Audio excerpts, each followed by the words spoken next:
जरा सोचिए, अगर आपके बैंक अकाउंट में आज 1 करोड़ रुपए आ जाए, तो क्या आपकी जिंदगी बदल जाएगी? शायद हाँ। लेकिन सवाल यह है, कितने समय के लिए? क्योंकि असली खेल पैसे कमाने का नहीं है। असली खेल है पैसों को संभालने का। और यहीं पर ज्यादातर लोग हार जाते हैं। आज हम मॉर्गन हाउसेल की बेस्ट सेलिंग किताब द साइकोलॉजी ऑफ मनी से सीखेंगे वो 10 जबरदस्त लेसन्स जो आपके पैसों के साथ रिश्ता हमेशा के लिए बदल देंगे। और मैं वादा करता हूं, इस वीडियो के बाद आप सिर्फ पैसे कमाने के बारे में नहीं, बल्कि उन्हें समझदारी से इस्तेमाल करने के बारे में सोचेंगे। दो लोग, एक ही शहर के, लेकिन उनकी जिंदगी जैसे दो अलग अलग दुनिया। पहला, रमेश। बचपन में उसके घर में हर रुपया सोच समझकर खर्च होता था। स्कूल की फीस भरने के लिए उसकी माँ अपने गहने गिरवी रख देती थी। दूसरा, आदित्य। जन्म से ही उसके घर में पैसों की कोई कमी नहीं थी। हर छुट्टियों में विदेश टूर, हर बर्थडे पर नई कार। अब सोचिए, दोनों बड़े होकर पैसों को कैसे देखेंगे? रमेश के लिए पैसा सिक्योरिटी है।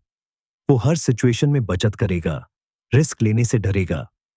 आदित्य के लिए पैसा फ्रीडम है।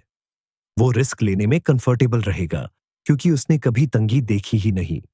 मॉर्गन हाउसेल कहते हैं, आपका पैसों के बारे में नजरिया आपकी लाइफ में जितना आपने अनुभव किया है उसी पर बनता है, और वो किसी और के नजरिए से पूरी तरह अलग हो सकता है। इसलिए जब आप किसी से फाइनेंशियल सलाह लें, याद रखिए, वो सलाह उनके अनुभव का नतीजा है। जरूरी नहीं कि वो आपके हालात में फिट बैठे। आज रात सोने से पहले ये सोचिए, आपका पैसों के साथ रिश्ता किन अनुभवों से बना है? क्या ये रिश्ता आपको आगे बढ़ा रहा है या रोक रहा है? लेकिन एक बात है, चाहे आपका बैकग्राउंड कैसा भी हो, अमीर बनना सिर्फ मेहनत पर नहीं, बल्कि दो और अदृश्य ताकतों पर भी निर्भर करता है। एक है किस्मत और दूसरा है रिस्क।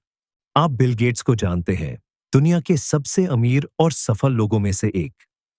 लेकिन क्या आप जानते हैं, बिल गेट्स जिस स्कूल में पढ़ते थे, वहां उस जमाने में एक कंप्यूटर था। साल था 1968, जब पूरी दुनिया के ज्यादातर स्कूलों में कंप्यूटर का नाम तक नहीं सुना गया था। वहां गेट्स को रोज कंप्यूटर पर घंटों काम करने का मौका मिलता था। ये उनकी किस्मत थी। लेकिन इसी कहानी का दूसरा चेहरा भी है। बिल गेट्स के ही स्कूल में एक और लड़का था, केंट इवंस। गेट्स का सबसे अच्छा दोस्त, उतना ही टैलेंटेड, उतना ही स्मार्ट। केंट का सपना था कि वो और गेट्स मिलकर एक बड़ी कंपनी बनाएंगे। लेकिन एक दिन हाई स्कूल में ही एक हाइकिंग ट्रिप के दौरान केंट की मौत हो गई। ये था रिस्क। मॉर्गन हाउसेल कहते हैं, सफलता और असफलता दोनों में किस्मत और रिस्क का रोल उतना ही असली है जितना आपकी मेहनत का। इसलिए जब आप सफल हों, तो याद रखिए, इसमें आपका टैलेंट ही नहीं, बल्कि सही समय और सही मौके की भी भूमिका है। और जब आप असफल हों, तो खुद को पूरी तरह दोष मत दीजिए। हो सकता है कुछ चीजें आपके कंट्रोल से बाहर रही हों।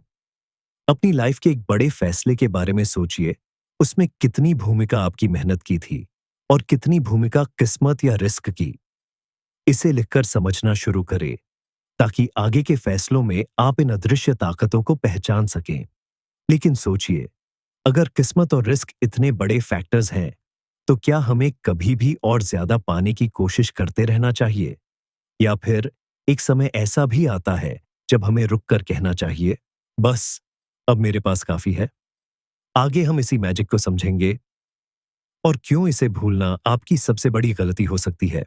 2008 का साल, वॉल स्ट्रीट के बड़े बड़े करोड़पति, जिनके पास सब कुछ था, घर, कार, पावर, शोहरत, एक रात में कंगाल हो गए।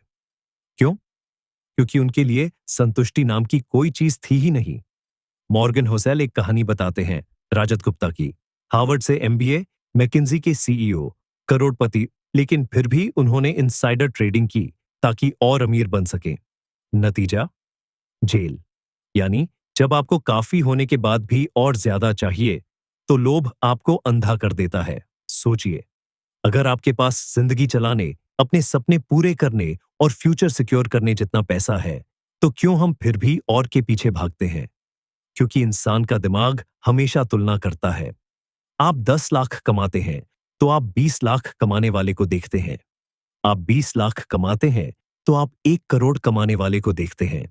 आज ही एक पेन और पेपर लेकर लिखिए, आपके लिए संतुष्टि का मतलब क्या है? कितना पैसा, कितनी लाइफस्टाइल, कितनी फ्रीडम आपको संतुष्ट कर सकती है? क्योंकि अगर आपको ये पता है, तो आप अनावश्यक रिस्क और गलत फैसलों से बच जाएंगे।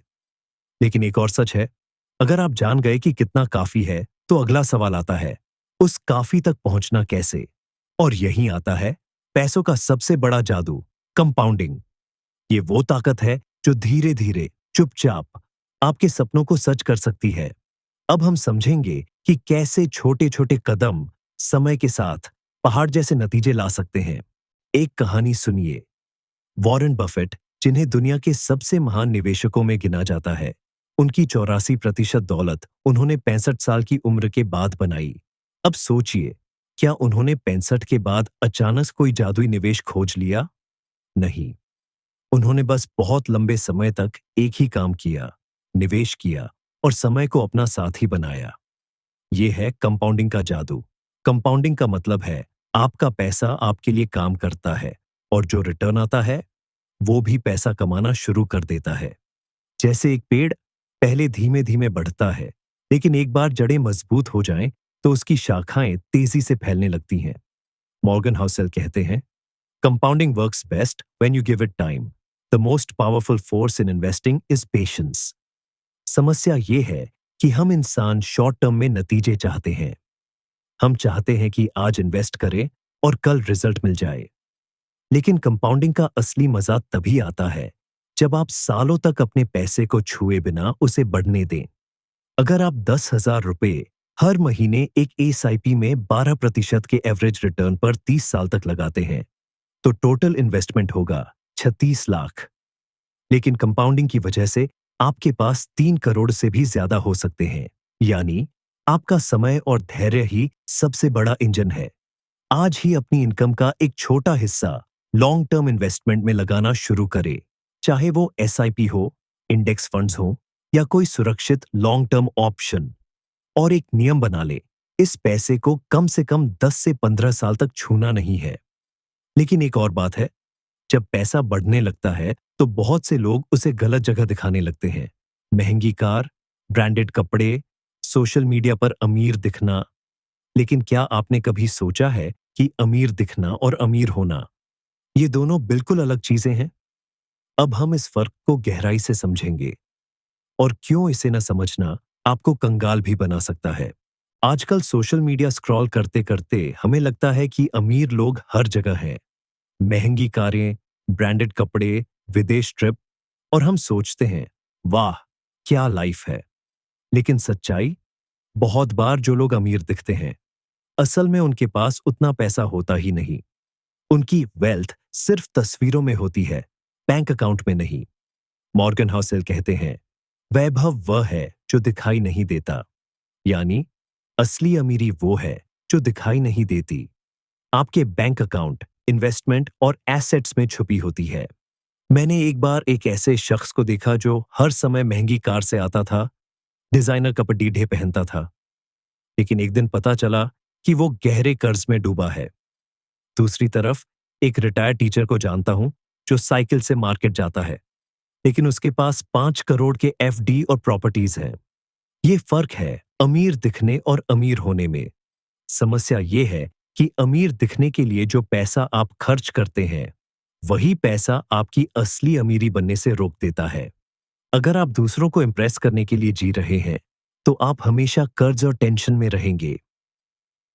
आज से एक नियम बना लें, दिखावे पर खर्च करने से पहले सोचें कि क्या ये चीज आपकी नेटवर्थ बढ़ा रही है या सिर्फ दूसरों को दिखाने के लिए है। अब सवाल ये है, अगर अमीरी दिखाने से असली अमीरी नहीं आती, तो फिर असली अमीरी आती कैसे है? क्या सिर्फ ज्यादा कमाने से, या फिर कुछ और जो शायद आपने सोचा भी नहीं?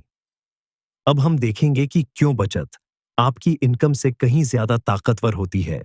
हम में से बहुत से लोग सोचते हैं, अगर मेरी इनकम बढ़ जाए तो मेरी फाइनेंशियल लाइफ भी बेहतर हो जाएगी। लेकिन ये आधा सच है और आधा झूठ। क्योंकि अगर आपकी इनकम बढ़ भी जाए, लेकिन आपका खर्च उसी रफ्तार से या उससे भी तेज बढ़ता जाए, तो आप कभी अमीर नहीं बनेंगे। मॉर्गन हाउसेल कहते हैं, धन संचय का आपकी आय या निवेश रिटर्न से बहुत कम संबंध है, तथा आपकी बचत दर से बहुत अधिक संबंध है। यानी असली ताकत आपकी बचत में है, न कि सिर्फ इनकम में। रमेश 2 लाख रुपए महीना कमाता है, लेकिन ईएमआई, महंगे रेस्टोरेंट्स और लग्जरी पर इतना खर्च करता है कि महीने के अंत में अकाउंट खाली हो जाता है।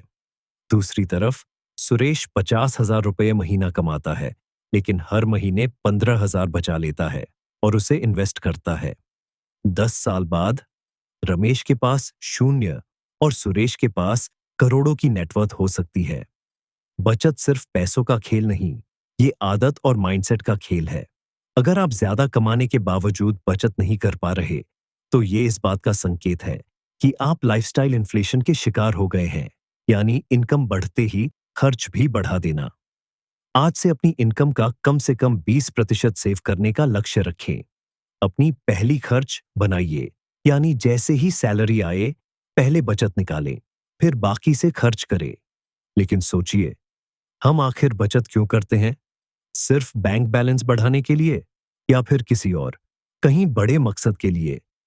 अब हम जानेंगे कि पैसों का असली उद्देश्य क्या है और क्यों स्वतंत्रता सबसे बड़ी दौलत है। हम पैसे क्यों कमाते हैं? अक्सर जवाब आता है, घर के लिए, परिवार के लिए, आराम के लिए, लग्जरी के लिए। लेकिन अगर हम गहराई से सोचें, तो असली वजह है आजादी। मॉर्गन हाउसील कहते हैं, सर्वोच्च धन वह क्षमता है जिससे हर सुबह उठकर आप कह सके कि अब मैं आज जो चाहूं कर सकता हूं। पैसा सिर्फ चीजें खरीदने का साधन नहीं है, ये आपका समय खरीदने का तरीका है। अमित एक मल्टीनेशनल कंपनी में काम करता है, सालाना करोड़ों का पैकेज है, लेकिन उसकी सुबह, दोपहर, शाम सब किसी और के कैलेंडर पर बुक है। वो पैसा कमा रहा है, लेकिन अपनी मर्जी से जी नहीं रहा। दूसरी तरफ सीमा एक फ्रीलांस डिजाइनर है, जिसकी इनकम अमित से कम है, लेकिन उसके पास ये ताकत है कि वो कब, कहां और किसके साथ काम करेगी, ये खुद तय करती है। ये है असली अमीरी, अपने समय, अपने फैसलों और अपनी जिंदगी पर नियंत्रण। हम सोचते हैं कि अमीर वो है जिसके पास सबसे ज्यादा चीजें हों, लेकिन असल में अमीर वो है जिसके पास सबसे ज्यादा कंट्रोल है अपनी लाइफ पर। पैसा, बचत और इन्वेस्टमेंट, ये सब सिर्फ एक लक्ष्य के लिए होना चाहिए, फाइनेंशियल फ्रीडम। अपने खर्च, बचत और करियर के फैसले इस तरह लें कि धीरे धीरे आपको अपने समय पर कंट्रोल मिल सके। याद रखें, पैसा खोने का दर्द कुछ समय तक रहता है, लेकिन समय खोने का दर्द हमेशा। लेकिन एक सवाल है, अगर स्वतंत्रता सबसे बड़ी दौलत है, तो इसे हासिल करने का सबसे पक्का तरीका क्या है? जवाब है, एक ऐसी सोच अपनाना जो आपको सालों बाद भी जीत दिलाए। अब हम जानेंगे क्यों लॉन्ग टर्म सोच ही जीतने का असली तरीका है। दोस्तों, अगर पैसों को लेकर एक गोल्डन रूल है, तो वो है, धैर्य रखो और लंबा खेल खेलो। मॉर्गन हाउसेल इस चैप्टर में बताते हैं कि पैसे का खेल जीतने वाले वो लोग होते हैं जो 2 दिन या 2 महीने नहीं, बल्कि 20 साल और उससे भी ज्यादा का प्लान लेकर चलते हैं। कहानी से समझते हैं, मान लो आपके पास 1 लाख रुपए है और आप इसे 1 साल में दोगुना करना चाहते हैं। आप शॉर्टकट ढूंढते हैं, स्टॉक मार्केट में रिस्की ट्रेड, क्रिप्टो के हॉट टिप्स या दोस्तों के 100% गारंटी वाले बिजनेस आइडिया। शायद आप सफल हो जाएं, लेकिन ज्यादातर लोग यहां या तो पैसा खो देते हैं या फिर मानसिक शांति। अब सोचो, अगर वही 1 लाख रुपए आप 15 से 20 साल के लिए अच्छे म्यूचुअल फंड्स या स्टॉक्स में लगाते और बस धैर्य रखते, तो कंपाउंडिंग के दम पर वो पैसा कई गुना बढ़ सकता था। लॉन्ग टर्म सोच आपको अनावश्यक पैनिक और लालच से बचाती है। शॉर्ट टर्म में मार्केट ऊपर नीचे होगा, लेकिन लंबे समय में अगर आपकी इन्वेस्टमेंट सही जगह है, तो ग्रोथ लगभग तय है। लॉन्ग टर्म सोच सिर्फ निवेश में नहीं, बल्कि करियर, बिजनेस और रिश्तों में भी जीत दिलाती है। वॉरेन बफेट अपनी दौलत का 80% 65 साल की उम्र के बाद कमाए। क्यों? क्योंकि उन्होंने निवेश का खेल बहुत लंबे समय तक खेला। उन्होंने जल्दी शुरू किया, पैसे को चुपचाप बढ़ने दिया और हर बार लंबी दौड़ की तैयारी की। लॉन्ग टर्म सोच आपको पैसों का सच्चा मास्टर बनाती है। ये आपको मजबूर करती है कि आप हर कदम सोच समझ कर उठाएं और धैर्य को अपनी सबसे बड़ी ताकत बनाएं। अब सोचिए, अगर लॉन्ग टर्म सोच इतनी ताकतवर है, तो फिर जब हम बीच में गलती करते हैं, तब क्या होता है? क्या वो हमें पूरी तरह पीछे फेंक देती है, या फिर वो भी हमारी सफलता का हिस्सा बन सकती है? आइए अगले लेसन में जानते हैं, गलतियां होना क्यों नॉर्मल है। दोस्तों, जब बात पैसों और निवेश की आती है, तो हम में से ज्यादातर लोग सोचते हैं, मुझे बस सही फैसले लेने हैं और कोई गलती नहीं करनी है। लेकिन सच्चाई ये है कि गलतियां सिर्फ होती ही नहीं, बल्कि वो सीखने का सबसे जरूरी हिस्सा है। मॉर्गन होसेल कहते हैं, सक्सेसफुल इन्वेस्टर वो नहीं है जो कभी गलती ना करे, बल्कि वो है जो अपनी गलतियों से सीख ले और आगे बढ़े। एक कहानी से समझते हैं। सन 1999 में डॉट कॉम बबल के दौरान बहुत से लोगों ने इंटरनेट कंपनियों में भारी निवेश किया। उनमें से एक थे मार्क, एक नए निवेशक। उन्होंने अपनी सारी बचत एक स्टार्टअप में लगा दी, जो बाद में दिवालिया हो गया। मार्क को लाखों का नुकसान हुआ, लेकिन उन्होंने हार नहीं मानी। उन्होंने समझा कि उन्होंने सिर्फ भीड़ के पीछे भागकर रिसर्च किए बिना निवेश किया था। अगली बार उन्होंने धैर्य से सही कंपनियों में लॉन्ग टर्म सोच के साथ निवेश करना शुरू किया। 10 साल बाद वही मार्क करोड़पति बन चुके थे। जरूर, लेकिन उन्होंने गलती को अपनी शिक्षा बना लिया। गलतियां करना क्यों जरूरी है? गलतियां हमें रियलिटी चेक देती हैं। ये बताती हैं कि दुनिया हमारी सोच से ज्यादा जटिल है। गलतियां अनुभव बनाती हैं। किताबों से पढ़ा हुआ ज्ञान और असल जिंदगी में किया गया अनुभव अलग होता है। गलतियां विनम्र बनाती हैं। जब हम हारते हैं, हम सीखते हैं कि कोई भी अजेय नहीं है। मॉर्गन हाउसेल का सुझाव, छोटी छोटी गलतियां करो, बड़ी नहीं। छोटे स्तर पर रिस्क लो, ताकि अगर गिरो तो संभल सको।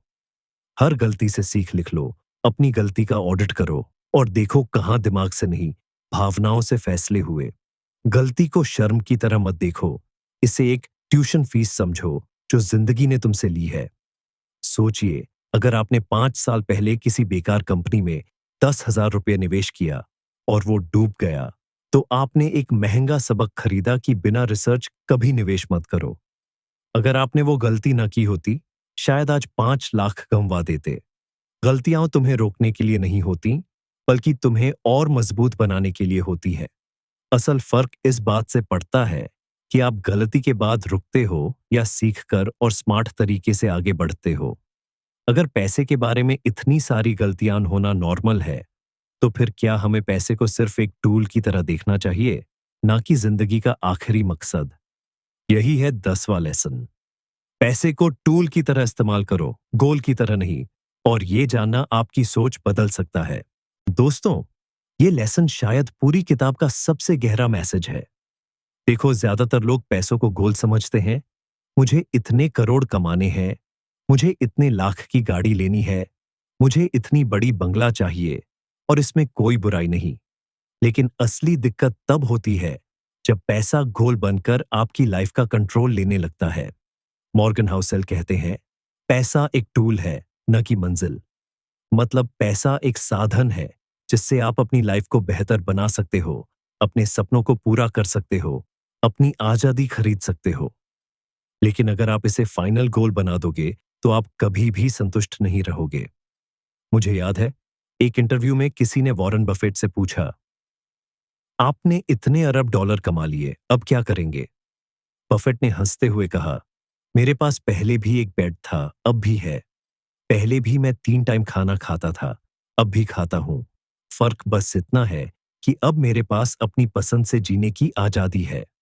देखा, बफेट के लिए पैसा मंजिल नहीं, बल्कि आजादी और चॉइस देने वाला टूल है। जब हम पैसे को गोल बनाते हैं, तो हमारा ध्यान सिर्फ और ज्यादा पर होता है। लेकिन जब हम इसे टूल मानते हैं, तो हम सोचते हैं, मैं इसका इस्तेमाल कैसे करूं ताकि मेरी और मेरे परिवार की लाइफ खुशहाल हो। ये माइंडसेट का फर्क है जो आपको रेस में दौड़ते घोड़े से बदलकर अपनी रेस का मालिक बना देता है। लेखक कहते हैं, पैसों के लिए एक पर्पस लिखो। सोचो कि तुम्हारे लिए पैसा क्यों जरूरी है। आजादी, बच्चों की पढ़ाई, ट्रैवल बिजनेस गोल लाइफ का बनाओ, पैसों का नहीं। जैसे मैं अपने काम के टाइम पर कंट्रोल चाहूंगा, या मैं साल में 3 महीने ट्रैवल करूंगा। फाइनेंशियल डिसीजन को इमोशन से अलग रखो। याद रखो, पैसा टूल है जिससे तुम गोल तक पहुंचते हो, न कि गोल खुद। दोस्तों, अगर आप इस एक लेसन को समझ गए, तो पैसों की रेस से बाहर निकलकर आप अपने ट्रैक पर दौड़ना शुरू कर दोगे। लेकिन अगर ये किताब यहीं खत्म हो जाती, तो कुछ अधूरा रह जाता, क्योंकि सबसे बड़ा सवाल अभी बाकी है। इन सारे लेसन्स को मिलाकर हम अपने पैसों और लाइफ का कंट्रोल कैसे लें, ताकि हम न सिर्फ अमीर दिखें, बल्कि सच में अमीर जिए। और इसका जवाब है कंक्लूजन बात में, जो इस किताब के सारे मोतियों को एक ही माला में पिरो देता है। दोस्तों, द साइकोलॉजी ऑफ मनी हमें सिर्फ पैसे कमाने की स्ट्रैटेजी नहीं सिखाती, ये हमें पैसों को सोचने और संभालने का सही माइंडसेट देती है। क्योंकि सच्चाई ये है, पैसा सिर्फ एक नंबर नहीं, बल्कि एक इमोशनल गेम है। और जिसने इस गेम को समझ लिया, वो किसी भी हालत में लंबे समय तक जीत सकता है। अगर आप पूरे सफर को एक लाइन में समझना चाहें, तो वो ये होगी: पैसे की असली ताकत उसकी मात्रा में नहीं, बल्कि उसकी आपको चॉइस और आजादी देने की क्षमता में है। लेखक कहते हैं, धैर्य, पेशेंस, अमीर बनने की असली कुंजी है। सुरक्षा कहती है, ज्यादा कमाने से पहले ज्यादा बचाने का मन बनाओ। कंट्रोल कहता है, अपनी लाइफ के फैसले खुद लेने की ताकत सबसे बड़ी अमीरी है। और संतोष कहता है, जो आपके पास है उसकी कद्र करना सीखो, वरना और पाते हुए भी खाली महसूस करोगे। आपके पास 100 करोड़ है, लेकिन आप हर दिन किसी और के इशारे पर काम कर रहे हैं। टाइम नहीं है, स्ट्रेस है, रिश्ते टूट रहे हैं। क्या ये अमीरी है? नहीं, क्योंकि पैसा सिर्फ तभी अमीरी है जब वो आपको वो लाइफ दे जो आप जीना चाहते हैं। मॉर्गन हाउसल हमें बार बार ये याद दिलाते हैं, असली जीत तब है जब आप पैसों के लिए नहीं, पैसों से जी रहे हो। आपकी नींद चैन से आती है, आपके रिश्ते, सेहत और शांति पैसों की दौड़ में बलि नहीं चढ़ते। दोस्तों, पैसा कभी मंजिल नहीं होना चाहिए। मंजिल है आजादी, चॉइस और अपने तरीके से जीना। अगर इस किताब से आपने ये एक सबक भी दिल से अपना लिया, तो आप बाकी दुनिया से मीलों आगे होंगे। अब सवाल ये है, आज से आप पैसों को अपने लिए काम कराएंगे, या फिर खुद पैसों के लिए काम करते रहेंगे? दोस्तों, अगर आपको ये लेसन्स पसंद आए, तो इसे शेयर कीजिए, क्योंकि हो सकता है कि किसी की जिंदगी बदलने के लिए यही वीडियो काफी हो।